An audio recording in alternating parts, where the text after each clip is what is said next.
আল্লাহু আকবর, আল্লাহু আকবর, আশহাদু আল্লা ইলাহা ইল্লাল্লাহ। সাউন্ড বন্ধ করো, সাউন্ড বন্ধ করো। তোমরা কেউ সাউন্ড কমিয়ে দিচ্ছ না কেন? বয়স তখন ৫ কি ৬। ঈদের দিন বাবা মায়ের সাথে বেড়াতে এসেছি দাদির বাড়ি। দেশের একমাত্র টিভি চ্যানেল বিটিভিতে তখন প্রতিদিন ৫ বার করে আজান শোনা যেত।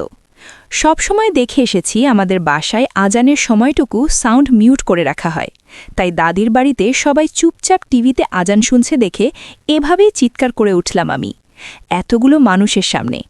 আমার অপ্রস্তুত বাবা মা সেদিন পরিস্থিতি কেমন করে সামাল দিয়েছিলেন মনে নেই, তবে সেদিনের পর থেকে এটা বুঝে গিয়েছিলাম যে ওরা আর আমরা এক নই। ওরা মুসলিম, আমরা খ্রিস্টান।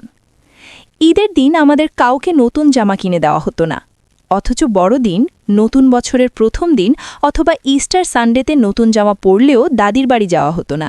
কারণ একটাই, আমরা খ্রিস্টান, ওরা মুসলিম। বাবা মা আর ২ বোন নিয়ে একটি সুখী পরিবার ছিল আমার। ছোট ভাইয়ের জন্ম হয়নি তখনও। আমরা নানার বাড়ির অদূরে একটি ভাড়া বাড়িতে ছিলাম। মায়ের দিকের প্রায় সব আত্মীয় স্বজন কাছাকাছি থাকতেন খ্রিস্টান অধ্যুষিত এলাকাটিতে। জন্মের পর থেকেই জেনে এসেছি আমি একজন খ্রিস্টান রোমান ক্যাথলিক। বাবা মা যে খুব বেশি ধর্মপরায়ণ ছিলেন তা না, তবে তারা নিজেদের খ্রিস্টান বলে দাবি করতেন। সারা জীবনে দাদাকে দেখেছি হাতে গোনা কয়েকবার। ঈদের দিন মাঝে মাঝে নিয়ে যেতেন বাবা।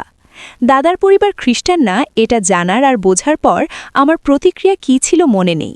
ছোট ছিলাম বলেই হয়তো ওই সময় আর অত কিছু আর ভাবা হয়নি ওই ব্যাপারে। আসলে তাদের নিয়ে ছেলেবেলার তেমন কোনো স্মৃতি মনে পড়ে না আমার। শুনেছিলাম বাবা নাকি আমার মাকে ভালোবেসে মুসলিম পরিবারে জন্ম নিয়েও খ্রিস্টান হয়েছিলেন, যেন মাকে বিয়ে করতে পারেন। যদিও বাপদাদার ধর্ম হিসেবে ইসলামের প্রতি খানিকটা হলেও শ্রদ্ধা ছিল তার। কখনো কখনো নিজেকে মুসলিম বলে পরিচয় দিতে পছন্দ করতেন। সেই সময় তিনি একমাত্র ব্যক্তি ছিলেন যার কাছে ইসলাম ধর্মের প্রশংসা শুনতাম। মুসলিম পরিবারে জন্ম বলেই হয়তো ওই ধর্মকে ভালো মনে করতেন।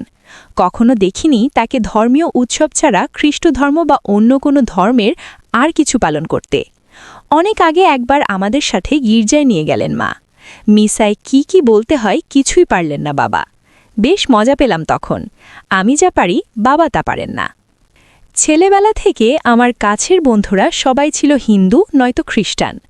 আমার পরিবারের লোকজনেরও খ্রিস্টান কমিউনিটির বাইরে খুব একটা মেলামেশা ছিল না, আর তাই সত্যিকার মুসলিমদের জীবনধারা সম্পর্কে আমার তেমন কোনো ধারণা